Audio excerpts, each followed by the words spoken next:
Well, hello, hello the new. It's only me, Leonard Wells, broadcasting as usual from Studio B in the Giggle Mill in Haslingden, north of Manchester in the UK. Studio B is the home of that world-famous studio engineer, very sweet chap called Adolf Apfelstrudel from Berchtesgaden in Bavaria, which is in Germany. He used to be a driver with the AA, but he developed a drink problem and joined Alcoholics Anonymous. So it was often referred to as AA from BB. As you know, unfortunately, he was dreadfully injured during the WAR, and as a result refuses steadfastly to appear on camera.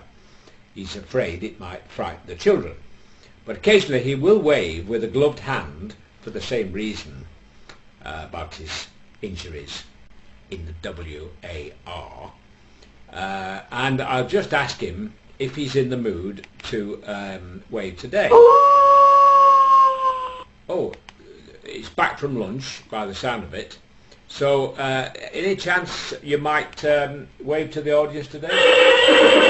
Oh no, he's had a skinful. He's a bit horsey today, so no chance there. So, I have a little ditty this afternoon which concerns life in the military. And as you know...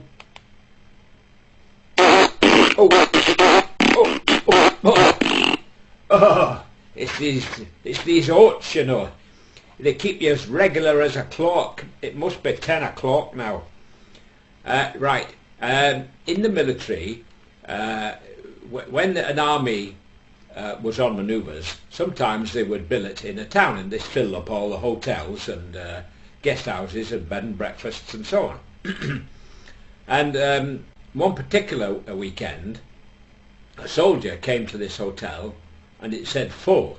So nevertheless he went in and asked the man at reception, he said, "Are you absolutely sure you're completely full?" So the man said, well, he said, there's just one possibility. He said, up at the top we have a double room and there's an Air Force colonel in there, but unfortunately he snores the whole night long.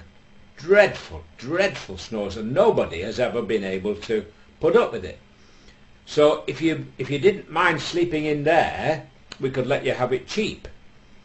So the army sergeant said, "Leave it to me." He says, "I'll manage," and away he went. Next morning he comes down from his room for breakfast. Oh, bright-eyed and bushy-tailed, singing and whistling and happy as a lark. So the receptionist, who was just finishing his night shift, said to him, he said, "How did you get on?" He said, "You don't look as though the night snores and things disturbed you." So he said, "What did you do?" Oh, he said, "I had no problem with him whatsoever." He said, "He didn't snore once." He said, "He didn't snore once?" He said, "He never stopped snoring." He said, "Well, all I did, I walked in, whispered in his ear, 'Good night, gorgeous,' kissed him on the cheek, and he spent the whole night sitting in a chair watching me." Thank you and good night, folks.